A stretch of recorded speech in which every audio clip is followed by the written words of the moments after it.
Well, how do there, chums? I'm playing Jett the Far Shore, and I like this already. You know, it's saying I've got 30 minutes to actually embark on this first chapter. I like the fact that it sets a time precedent so you know how long you're going to be streaming for, or how long it's going to take you. Nice idea. A little nod there. Awesome. Anyhow, so this is the title screen, which I'm in the centre of right now. You know what? I'll disappear because I've got I'm very sure we're going to get cinematic or something. If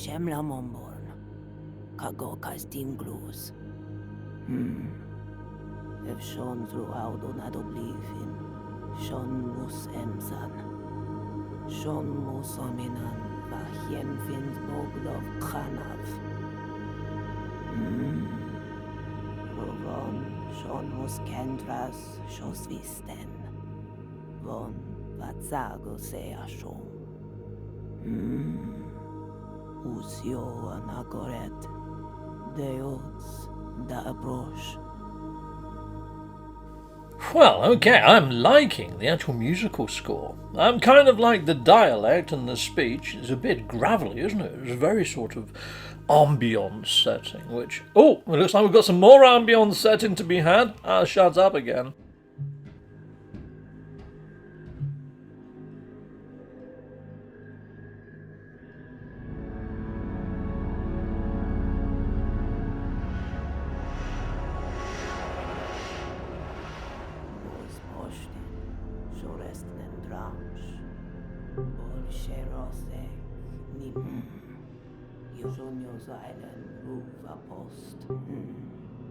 Go.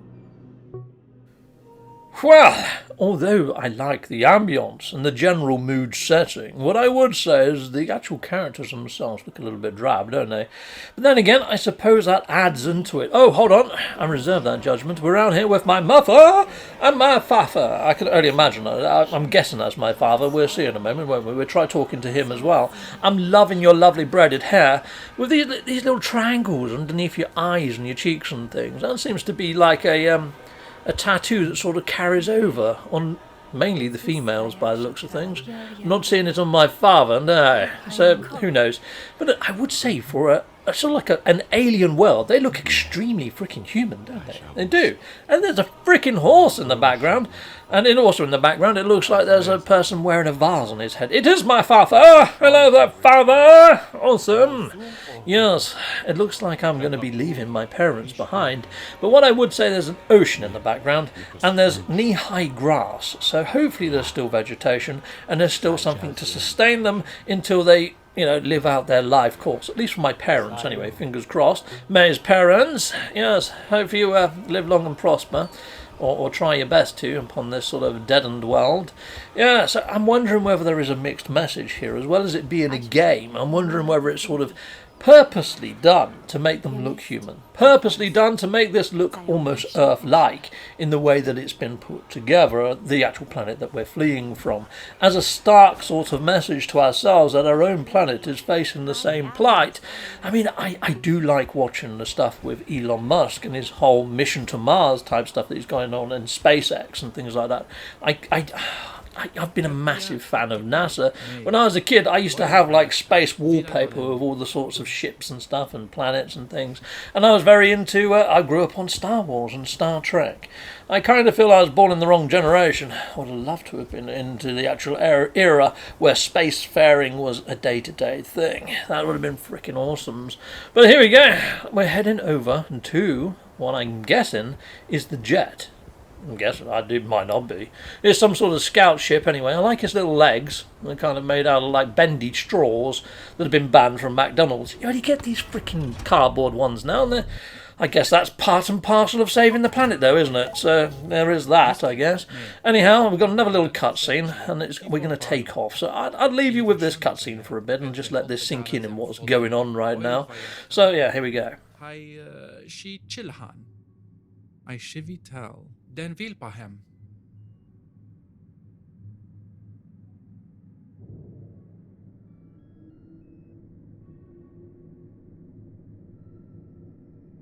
May. Los kapatanya? Aisha vikal. Colin ontishem. Emda. MTR. Joyban karna poshira. Yaar poljev. ita jetaya, ofragalento, ita kolosa. Iba oiboto, pol datsi.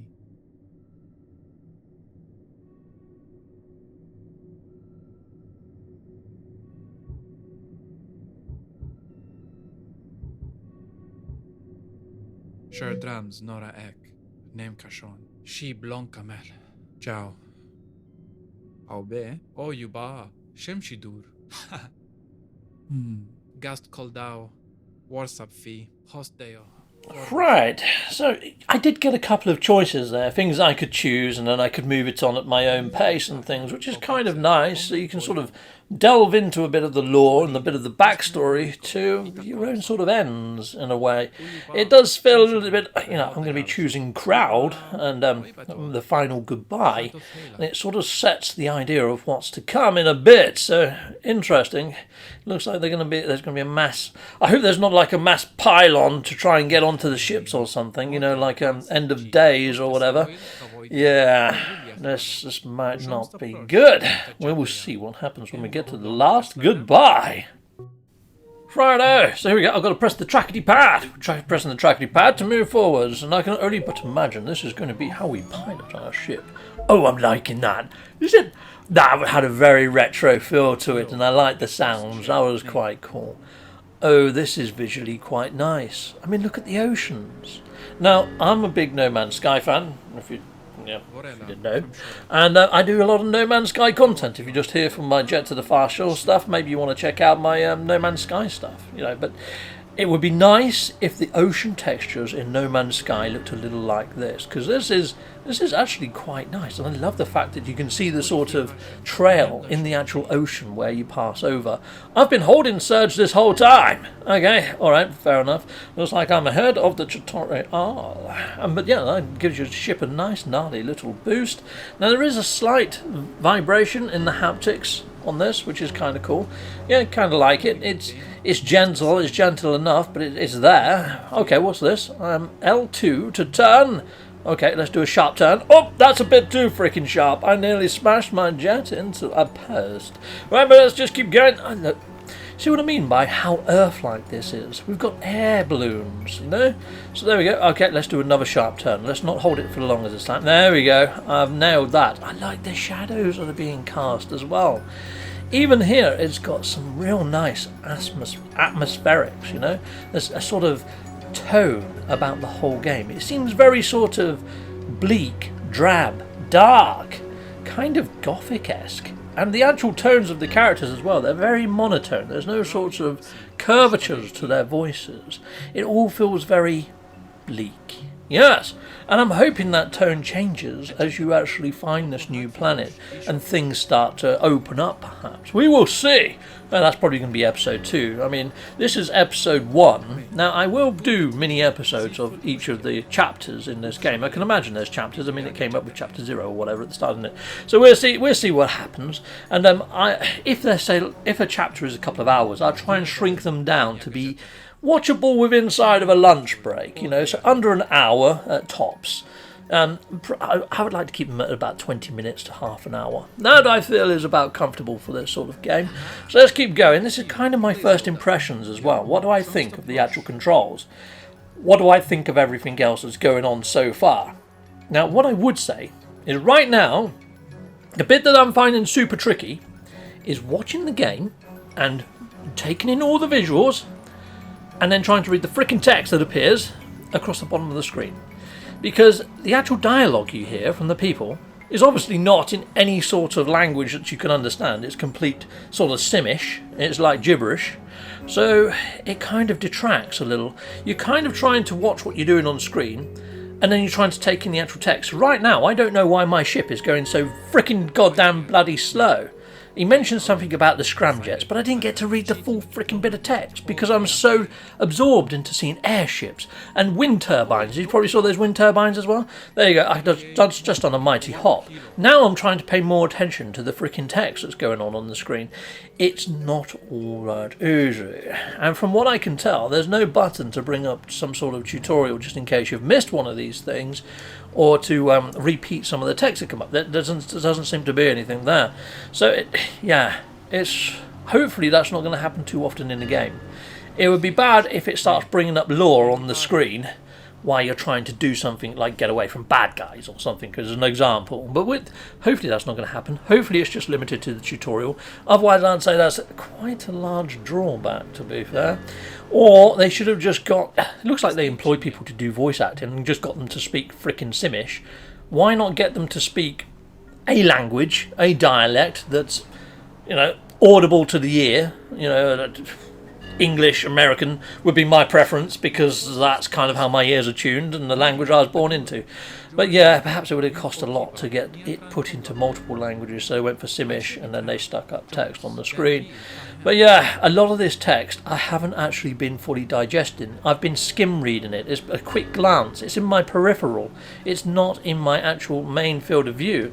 Here we go, let's jump the ship. Yeah! Yeah! Oh, you can do a double jumpy type thing, kind of. Okay, and it's like these boats. They look very much in keeping with the boats of Earth, don't they? I mean, it looked like one of them had a giant friggin' anchor on them. It looked like a Russian friggin' anchor, to be fair. But there we go. Let's head on over this way. Let's keep going. And we'll go for all these little pylon-y type things. I do like the oceans. I do like the skybox. And I do like the models that I've seen so far in this. It's all feeling kind of nice. Does it feel next-gen? No, not really. Not quite there as PS5 only. But it's not, though, is it? You can play this on PS4 as well, and on PC. So yeah, there's multiple platforms that it's on. I don't think it's on Xbox though, which is a bit odd that it's on PC and not Xbox. But here we go, we're heading off. I guess it's because it was in the Sony shows. Then I don't understand why it's on PC if it's not on Xbox. It's a bit of a weird one, isn't it? There's probably some sort of political weirdness going on there that we don't understand. Now this is kind of nice. I am feeling a lot more haptic stuff going on my joypad right now, so that's pretty cool. So yeah, it looks like you can actually hold your scramjet or something at the top critical point. That almost feels like, on the multi-tool, when you're actually burning stuff with your mining beam in No Man's Sky, and it's sort of, you keep it in the red section. It's kind of that. And it's the same freaking button, so I'm right at home with this. This is pretty cool. So I'm just going to keep it quite high up there, and we've just got to pass through 5 of these gates. Nice, easy piss, eh? Okay, over this way, there's another pylon there. Sweet, and I think the other pylons are to the right of this one, so I need to start heading right, do I? Okay, cool. Lovely job. Cool. Yeah, we're heading over here. Sweet. It feels nice to play. The actual controls are pretty darn freaking nice. It feels pretty good. Hold on, what's this? I've got to go that way. Oh, thanks for telling me now. Oh, shite, I've ballsed that up. Holy fudge merrily. Oh dear, is that game over? Don't be game over. Oh my days, I completely smashed that, didn't I? Right, let's see if we can jump this boat. It didn't give me the command soon enough, people. There we go. I'm doubly jump, triply jump. Oh, I nearly blew up my engines. I think I have just blown up my engines. Completely bollocks that. Okay. Alright, so although that it's quite a relaxing affair apparently on the write up, I just nearly completely destroyed May on her first outing on the ship. But then again, my co-pilot just disabled the scramjet. It's his fault. We blame him. We blame him for my ineptity. Let's go. Oh, we're back into here. May, I've toggled off the scramjets. Did you not just see what I just did? No, don't do that. I'm clearly not a great pilot. Not yet. I guess this is a tutorial though. So if we're going to balls up, we might as well balls up on this planet before we go to the other planet. And, if we go to the planet where we're supposed to be doing all this stuff, and then I balls up, mission failure. I die here, they can get another pilot. Yeah, that's how I'm going to look at it. Right, okay, now we've got to go through how many gates? 5 gates, did he say? At top speed. Okay, here we go. Let's see how we can do this. Hold on, what's going on? Huge surge monitor, inability. I've got to disable the... There we go. I've disabled my scramjet and I'm off! Haha! Gate 1 down. And it said to keep it in that lower portion. No, it's not that. I'm going faster. I'm going to go faster than that. I'm going to keep it right up here, but I'm not going to tip it into the red, even though I could, I think. Oh, there's a rainbow! How freaking lovely is that? I do like all the lighting effects. It has to be said, it is quite nice. Although it's not like, next-gen-y sort of thing. I don't know whether they've given it an uplift for PS5 or something, or wherever it registers that I'm playing on PS5. I'm going to have to look up PS4 gameplay and see if I can see any difference between this and the PS4 version.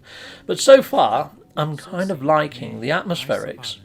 Do I like the dialogue? There you go. Have a little bit of a listen to the dialogue and see what you think. Oh no, I missed that. Balls. I was talking too much. Alright, here we go. Okay, next part of the mission. And what are we doing now? Okay, I think we're just traversing now. He didn't actually give me anything to do. He just carry on going. Alright, fine. So this is just using, I guess, the controls that we've just learned. And I'm just going to push it to its freaking maximum right now, people. So yeah, the dialogue, it does seem to be very monotone, but I think that's to set the tone of the game. And I think it's monotone for now. I'm hoping that it's going to open up to more depth. I think this is setting the scene for how desolate and how desperate this people, this civilization is to find this far shore, and to set the idea that May is leaving all that she knows behind. So this is a massive sacrifice, a personal sacrifice, before you set out on the mission. Yeah, I did see that little jump on it. It was pretty nice, wasn't it? And then, I like this. The twin sort of serpents coming out there. It reminds me of, Neverending Story, where Atreyu has to go through the eyes of the Sphinx and get zapped. If you've never seen Neverending Story, you're missing out. It hasn't aged well, though. There's a bit of a warning, but it's still great. It's still brilliant.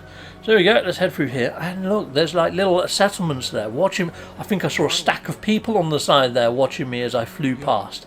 And yes, it does mention down in the text there that I managed to glimpse. It looks like there's been quite a lot of people gathering there. And it looks like there's all ship parts going this way as well. Like all those boats have got parts of rockets on and things. So maybe we're not alone on our voyage up into space. I should hope not. Because if you're going to be resetting your civilization, you're going to need more than just me and my co-pilot. Because that's a lot of naughty, hanky-panky sexy time, isn't it?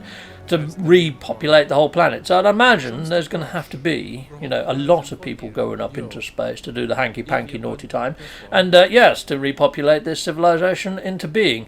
And you can see here all of the industry. You can see all these sort of, furnaces and stacks and all sorts of carbons and stuff going up into the old atmosphere here. It looks very industrial, it looks very dark and very concrete-esque. Have I seen a single tree? No trees, no greenery, which I think is purposely done. Well, we did see some grass, didn't we, by where my horses were and things. So cool. Oh my days, look at this. This does not look good. This looks pretty bad. It's got razor wire around the top or something. That's probably just to stop the people from sort of, trying to get on board these ships to get out of their plight, perhaps. Yeah, this is very dark. Man, look at the scale of this. The amount of people that are behind there, waving me off.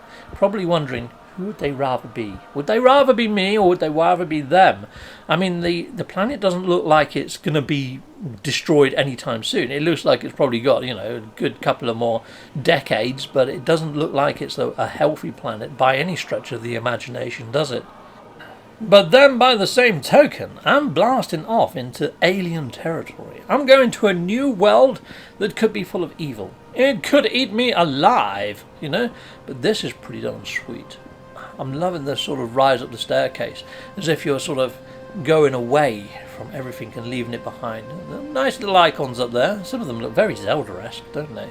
But yeah, goodbye populars, goodbye people. So hello there. Yeah, you go ahead, May. I will follow. Okay, fine. What? I'm of mind to soak in this sorrowful moment a while longer. Okay, each to their own, I suppose. Yeah. I mean, I think this just to echo the gravitas of the situation. And to be fair, I do feel it. And playing this, I do kind of feel it. I kind of think, wow, I've got a lot resting on my shoulders to find this far shore and to make better the civilization going forwards. Okay, so I guess these are my comrades. I'd imagine there's going to be a lot of talking here. Let's see if the dialogue changes from person to person a bit. Let's see if it's all just monotone and flat. Us, Irshonzai, Unid, Lumafini, Jalzabor va Molineptia, Estimino Mondeni, Shonevir Shoshen Chan at Vereti, Pasha, Zionov, Eisen, Anzov, Gatsi, Shomsta Emsa, Shone Ijistoswa Rutishim, Skrash, Lohonavem, Vahim Ven Botas. Shomsta Dalin Nijlenta. Zodnien Rutoijut. Jeff Oshvan, Pasha. Me, Yako, Shomsvel. Vahed sei on Fontaine Ikolshem, Ru Emsan Osht. Right, so no, it's still very sort of monotone, isn't it, when it comes to setting the actual scene, and I think that's done purposely. You know, like Shadow of the Colossus, and you get that sort of bellowing voice that comes down, which is either Colossi type voice or the sort of demon that wants to take you over. It kind of has that sort of feel to it, and I think it's been done purposely. Yeah, so here we are, and looking over this, again, it's just full of sort of darkness and drabness. Well, hello there. Oh, you've got a similar sort of head cut to I. It must be the in fashion. We all look like we're members of the Beatles. Very nice. Yeah, bowl cuts must be in on this planet. So let's head on down. I like the little stone hands up there. Hold on, they're people. The flag in all the frickin' walls to give me the final send-off. This is crazy stuff. You know, they've got bunting up as if there's a happy occasion. Well, I suppose it is a hope for their race, but at the same time, those people are being left behind. It's kind of harrowing, really. It does make you wonder, is this our near future? Could this be our apocalypse? And it looks like I'm going into some sort of hyperbolic chamber or something, or some sort of freeze state. I've got some sort of aperture on my face there to perhaps put me to sleep. So perhaps we're going to be firing off to the far shore, and perhaps it's not going to be a quick journey. No, not if we're going into one of those sort of things. Yes, I'm going into some sort of carbon status. Yeah, okay, okay, it's gone a bit dark. Alright, is there going to be another cutscene? Do I need to be a little bit quiet? You know what, let's watch the cutscene and I will be a little bit quiet. Let's just watch this play out.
Well, okay, so we've blasted off. It looks like we've got on board this giant space station type thing that's now flying off to, I hope, the far shore. But you can see here the years just ticking by. You know, at this point, my parents, they're long gone. Everybody I know, gone. God knows what's happening to that last planet. It's probably now a Mad Max freaking haven where people are eating each other. Hopefully that's not the case. But yeah, I bet it is. Anyhow, so we're jetting off. I'm liking this. So that was just the introduction. I love the music. I kind of like the actual scene that it's set and how it set it. I do feel invested now to find May a new future, because that's all she's got. There's no freaking going back, is there? I mean, this is a journey upon a journey. I don't think I've had another game that's made me feel this way. This is more of an experience than a game. I mean, I did play a game called Beyond Blue, which had the same sort of message tied into that. But this has got a very sort of journey-esque feel to it, or Abzu type feel, in the way that it feels kind of relaxing. It feels chilled, but it feels pretty dark and pretty cold at the moment. I'm hoping that warms up as we touch down upon this planet, and hopefully it's going to come up and say Chapter 1 or Chapter 2, whatever the next chapter is, and hopefully give me an idea or sense of time or scale for said mission. But this intro, I mean, look at that. It's so cool. Artistically, this is very artistic. For an indie title, you can see that they've really injected a lot of love and passion into this game. But is it a game for gamers? It's kind of a very chilled sort of affair, and it has that sort of mellow approach. Don't come into this expecting some sort of action-packed fest, because that it is not. Okay, so Chapter 1, Deploy. And it says that it's going to take 2 hours. So I'm going to do this in my own time, and I'll deliver you the finer points of that 2 hours. Until next episode. Goodbye, and goodbye again. Heck yes. Well, thank you very much for watching. If you like what you see, please hit a like and a subscribe. And I'd like to say a massive, great big thank you to all of my backers over on Patreon and over on YouTube membership. Thanking you, backers. And if you want to support this channel, just don't skip the adverts. That throws revenue down my avenue. Or yeah, just stay with Captain Steve that little bit longer and hit something on this screen. There's merch here now too.